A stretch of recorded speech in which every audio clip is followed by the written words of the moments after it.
कई बार हमारी लाइफ में ऐसे कई सारे लोग आते हैं जो हमें छोटी छोटी बातों में से काफी कुछ बड़ा सिखाकर चले जाते हैं। हे फ्रेंड्स, कैसे हैं आप सब? वेलकम टू मोटिवेशनल गपशप। मैं आज आपके साथ कुछ 5 लर्निंग थॉट्स हैं जो आपके साथ शेयर करना चाहती हूँ। इंसान में दया का भाव होना चाहिए। मीन्स की एक स्टोरी है इसके ऊपर। एक बच्चा अपने घर में होता है और उसकी मम्मी जो होती है वो उससे चाकू मांगती है कि बेटा मैंने सब्जी वगैरह काटनी है, आप प्लीज मुझे चाकू ला दो। तो बच्चा रसोई में जाता है, वो चाकू लेके आता है। जैसे ही चाकू लेके आता है वो अपनी माँ को पकड़ाता है। तब माँ ने क्या नोट किया कि बच्चे ने तेज धार जो थी वो अपने हाथ में ली हुई थी और कवर वाला जो साइड था वो उसने माँ की तरफ किया हुआ था।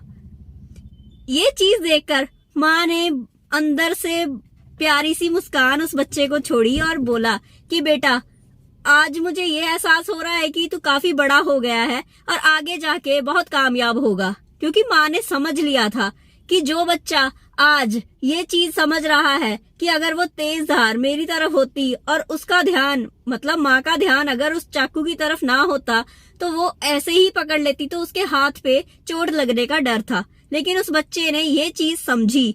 कई बार हम भी ये चीजों को इग्नोर कर देते हैं, लेकिन उस छोटे से बच्चे ने ये समझाया कि ये चीजें हम सबकी लाइफ में बहुत वैल्यू रखती हैं। सो ये चीज हमें भी अपने माइंड में सेट करनी चाहिए और अपनी लाइफ में इम्प्लीमेंट करनी चाहिए।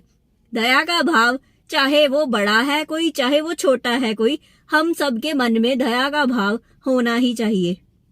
सेकंड स्टोरी जो है, फोकस ऑन योर टारगेट। हम सभी क्या करते हैं कि अपने फोकस, जो हमारा फोकस होता है वो अपने टारगेट को छोड़कर इधर उधर होता है। एक स्टोरी है, हमारे पास भी एक पप्पी है। हम उसको शाम को ना सैर करवाने के लिए लेके जाते हैं, लेकिन हम जब जाते हैं हमें कोई सांस नहीं फूलती हमारी, हम थकते नहीं है, नॉर्मली हम वॉक करते हैं।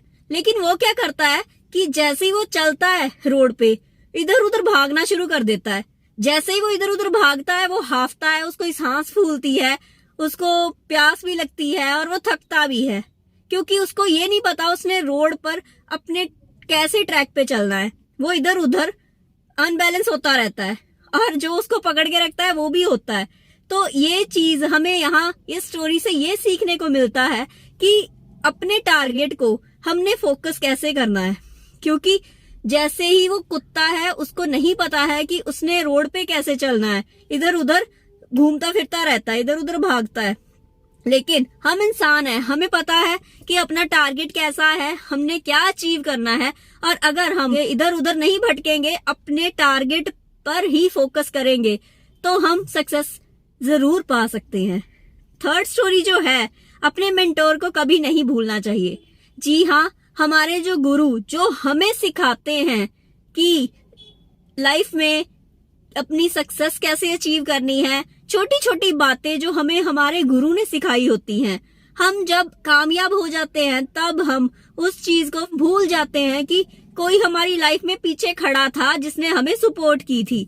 जब हम ये चीज को भूल जाते हैं तब हम अपनी लाइफ में कभी भी सक्सेस अगर हम पा भी लें तब भी अंदर से जो खुशी हमें चाहिए वो हमें नहीं मिलती। सो इसीलिए अपने गुरु को कभी भी भूलना नहीं चाहिए।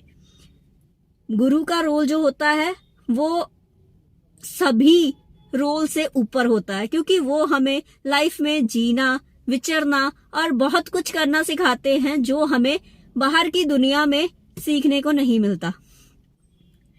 जो फोर्थ पॉइंट है वो है नारी का सम्मान। अब आप सब बोलोगे कि ये तो हमें पहले ही से ही पता है कि नारी का सम्मान जरूरी है, करना ही चाहिए। लेकिन एक स्टोरी है विवेकानंद जी की। वो उनके पास एक औरत आती है और वो बोलती है कि शादी करना चाहती हूँ। विवेकानंद जी ने अंदर से ये सोचा कि मैं तो सन्यासी हूँ, मैं शादी कैसे कर सकता हूँ। ये चीज सोचने के बाद उन्होंने बोला कि आप मुझे अपना बेटा समझ लीजिए या मुझे अपना बेटा बना लीजिए, इसके साथ मैं आपकी सेवा भी कर सकूंगा और आपको मेरे जैसे बच्चे की जो कामना है वो भी आपकी पूरी हो जाएगी। सो ये बात सुनने के बाद वो लेडी जो थी वो बहुत अंदर से खुश हुई और वो स्वामी जी के पैरों में पड़ गई और माथा टेकने लगी और बोलने लगी कि आप जैसा और कोई हो ही नहीं सकता है। क्योंकि सच में हम अगर ये चीज किसी और के साथ हुई होती तो वो तो बोलता लॉटरी निकल गई कि बाहर वाली कोई फॉरेनर है जो लेडी वो मुझे आगे प्रपोज कर रही है। लेकिन नहीं, स्वामी जी का जो स्वभाव था वो औरतों के प्रति सम्मान पूर्वक था। वो सम्मान करते थे औरत का, और यही चीज हमें सभी को सीखनी चाहिए कि किसी को भी अपॉर्चुनिटी नहीं समझना चाहिए, उनकी रिस्पेक्ट करनी चाहिए। और हमें कोई भी है, वो हमारी बहन बेटी, चाहे वो किसी की भी कोई भी औरत है, वो किसी ना किसी की बहन है, किसी ना किसी की बेटी है, तो उसकी रिस्पेक्ट ये सोच के करनी चाहिए कि वो किसी की नहीं, हमारी खुद की रिस्पॉन्सिबिलिटी है। लास्ट जो पॉइंट है वो बहुत ही खूबसूरत पॉइंट है जो हम अक्सर ही भूल जाते हैं। खुश रहना और मजाक करना कभी भी नहीं छोड़ना चाहिए।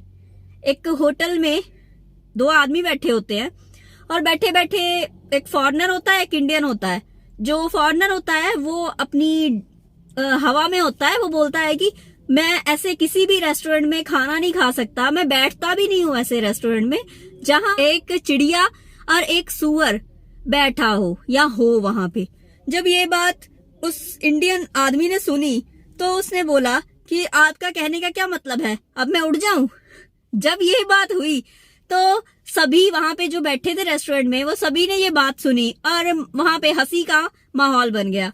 ये बात कहने में दूसरे इंसान को समझ भी आ गया कि उसने क्या बोला है, उसको क्या जवाब मिला है, और बाकी सब लोग जो थे वो वहां पर फनी वे से उस चीज को लेने लग गए। और वो आदमी ने वहां पे सिचुएशन को अंडर कंट्रोल कर लिया और वहां पर एक फनी सा माहौल बना दिया, जो हम सबकी लाइफ में मिसिंग है। कोई कुछ बोल देता है तो हम वहां पर उस चीज को अपने ऊपर टॉन्ट की तरह लेते हैं कि ये चीज मुझे कैसे बोल दी।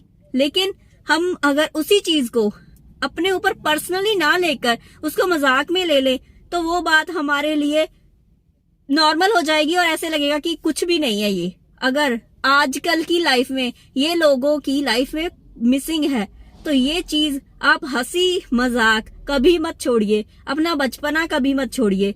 क्योंकि अब जितने मर्जी बड़े हो जाएं, जितना मर्जी हमारी उम्र का तजुर्बा हो, लेकिन हमें कभी भी अपना जो अंदर से अपने आप को मारना नहीं चाहिए। सो बस एंड में यही कहना चाहूंगी फ्रेंड्स कि आप अपनी प्रॉब्लम्स का मजाक मत बनने दीजिए, आप अपना मजाक मत बनने दीजिए। बस खुश रहिए, आबाद रहिए। Thank you very much.